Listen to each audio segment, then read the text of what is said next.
আমার বাড়িতে মাস 6 আগে একজন নতুন পরিচারিকা এসেছিল। ভীষণ ভালো মেয়ে, খুব শান্ত, সমস্ত কাজে বেশ পারদর্শী। আমার রান্নার দিদি যেহেতু রান্না করেন বছর 3 ধরে, তাই রিঙ্কিকে দিয়ে রান্না করাতে হয়নি কখনো। কিন্তু ঘর পরিষ্কার, বাসন ধোয়া সব করছিল। মেয়েটার একটাই শখ, ছেলেকে ভালো স্কুলে পড়াবে, নাচ শেখাবে। আরো 2টো বাড়িতে কাজ করছিল। প্রায় দেখতেন চোখ মুখ বেশ ফোলা।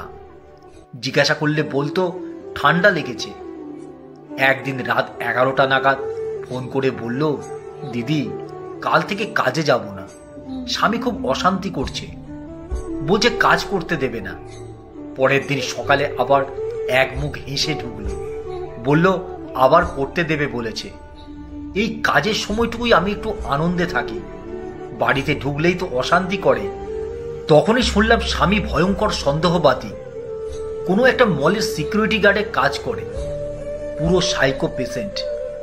ছেলের স্কুলের মাইনের জন্য বলেছিল ওকে কাজ করতে, এখন বলছে করতে হবে না।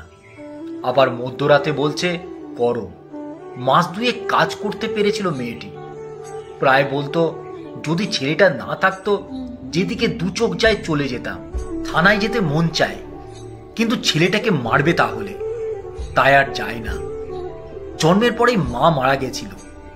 সৎ মায়ের কাছে কষ্ট পেয়েছি, নিজের সংসার পেলাম বিয়ের পর। সেখানেও দিনরাত অশান্তি, ঘরে থাকলেও অশান্তি, ঘর থেকে বেরোলেও অশান্তি। ভালো করে চুল আঁচড়ে একটা নতুন ছাপা পড়লে বলে মনে কি রং লেগেছে, না সাজলে বলে লোককে দেখাবি আমি কত খারাপ রেখেছি। সে এক অদ্ভুত সমস্যা।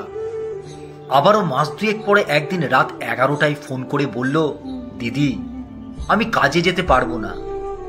বেশ বুঝতে পারলাম রিঙ্কি নিরুপায়, আমিও নিরুপায়, কারণ রিঙ্কি প্রতিবাদ করতে শেখেনি।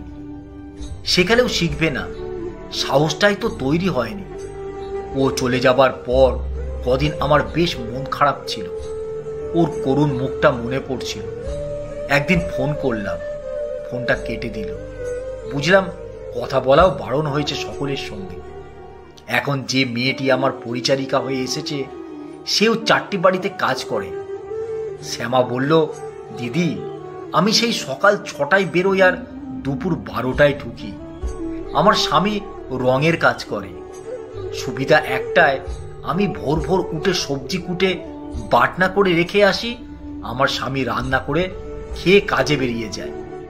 আমায় বাড়ি গিয়ে আর রাঁধতে হয় না বলেই কাজগুলো করতে পারছি। শ্যামার চোখে ওর স্বামীর জন্য অনেকটা ভালোবাসা, অনেকটা সম্মান।